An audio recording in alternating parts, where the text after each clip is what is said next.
Hello, this is Jeanette Keynes from Jewelry Arts Inc. In this video, I'm going to show you a technique for how to saw and bend a flat shank into a beautiful ancient style bezel ring. So I'm sure you all remember from the tubing videos, these are all these beautiful bezels we made with the tubing for these beautiful stones. So now we're at the point where we're starting to put all our shit together, right? So what we did is we made a back sheet. This is 21 karat so that it's a little tougher, and I think it's probably around 22 gauge or maybe 20 gauge. It's a little thicker and a little tougher because when we do this, the bezel ring is made. Oh, so let me start and say we're doing a bezel ring. That's an ancient Roman style ring where we're going to solder each bezel down and saw and bend to go all the way around, rather than make, you know, your shank nice and round and then curve the bottom of the bezels. You know, neither way is like the right way. It's just a different way, you know, so there's a couple different ways to do things. This ancient style ring is done this way, so that's why we're doing it. So we have beautiful bezels, beautiful stones. We have our lovely back sheet. We scribed, not quite sure you can see, but we scribed a line right down the center. Normally we're going to make our back sheet just a couple millimeters wider than your bezel on either side, just so that things don't get too insane, because you don't want to like breathe on it and the bezel falls off the side. But this line becomes our center. Every one of these bezels that we're going to solder down is going to be aligned on that line. If you don't have a center line, you don't have a rat's chance in hell of getting them all lined. Now, if you're gonna do like a wavy thing, like that's fine too, but usually even then you want that center line so that you can decoratively arrange it instead of just having it look all funny, okay? So we soldered our first bezel down, and now we're in the stage of sawing and bending. So the first one, we just, you know, put it on there on a tripod from underneath as per normal, okay? So, in order to bend this, we have to score the metal.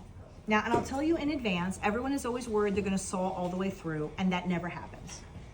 Instead, they don't saw enough. It's just, yeah, I know, Alexis is like, let's just knock on a little wood. I know everyone at home is just like, I can do it. I know I can. So I'm gonna take a relatively thin blade, it's in here nice and tight, and I'm gonna saw down little shenanigans up in the studio. I'm gonna saw absolutely right next to the bezel. Do you see what I mean? You see how like I took it, I put it up against the bezel and I slid it down, and there it is. So I'm gonna saw down through here, maybe halfway or a third, just enough so that there's a nick, and I will show you what that looks like. Because then it's enough that we can actually make that bend. Without it, you really cannot. And if you try to bend this without making that line there, the bezel's what's gonna give. You know how like people talk about the path of least resistance? Like that's not just an emotional thing, that's a real thing. Meaning if you have something thicker and something thinner and you put pressure on here, what will give is what has the least resistance, which is that little thin bezel. So that's why you always have to think about this kind of thing. Okay, so I'm gonna put this here. You see, there it is.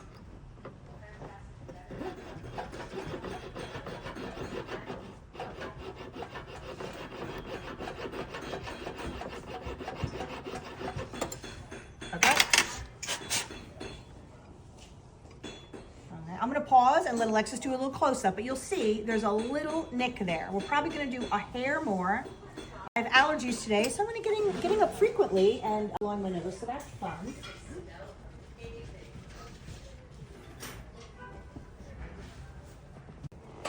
Never let your body push you around, because then you got a lifetime of that shit to live with. Right, right. Okay. I am actually recording this time. That is good advice you can take to the bank. You want the whole life letting your body push you around? No. No. All right, so. Deja vu. So you see, we've got another bezel soldered on there. Laura did a beautiful job, just to bring you up to date, because I'm not sure where we ended, but here we are. We've sawed, you know, with a beautiful little nick there, and now we're gonna bend, and we're gonna hold it up to the mandrel at size 6, which is Lori's size, and make sure that our bend is sort of mostly matching that. Okay.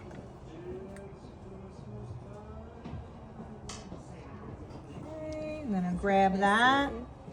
See? And then I bend. See? And then I'm gonna check it up against the mandrel. Like I said, I just put a bend in and then you kind of see what that looks like. So I'm gonna hold this up against the 6 and see. So you see, if I look at that last bezel just like kind of sticking out too much. So I'm gonna make a sharper bend.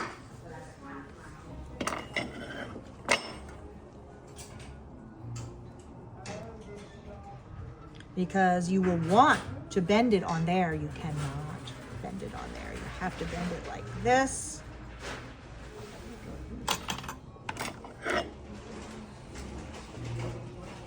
Okay, size 6. So you see, I still gotta do a little bit more.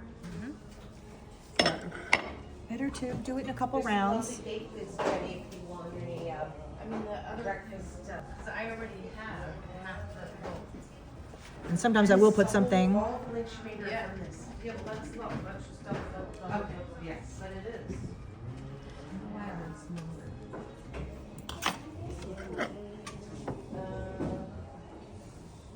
Better. So a little bit more. Do you want to explain again why you can't bend it on the mandrel? If you bend it on the mandrel, if you take this and force it around the mandrel, the bezels are thinner. These are 26 gauge and 22 carat, and they are what will distort. This won't bend that much, that will. And then you'll go to set your stones and be like, oh, fuck me. They're all like ovals instead of rounds. So remember, do not let yourself get sucked in by pushing it up against the mandrel.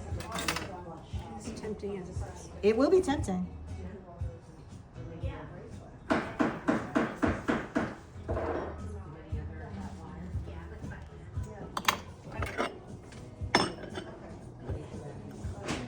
Okay, that's much better. You see that, how that like follows that much closer? All right. So the whole key now is we're going to put our next one on, lined up with our center line, and absolutely right up against the other bezel, because the space here, I'll yes, or Alexis is moving around you, because you don't want a wide space in there. You're gonna have to fill that in with solder. Okay. So this is one of the many reasons why a lot of times the screens with a big fat hole in there are actually super handy, because I'm going to get one with a hole and we're just going to stick that down in there, and it's super, super helpful.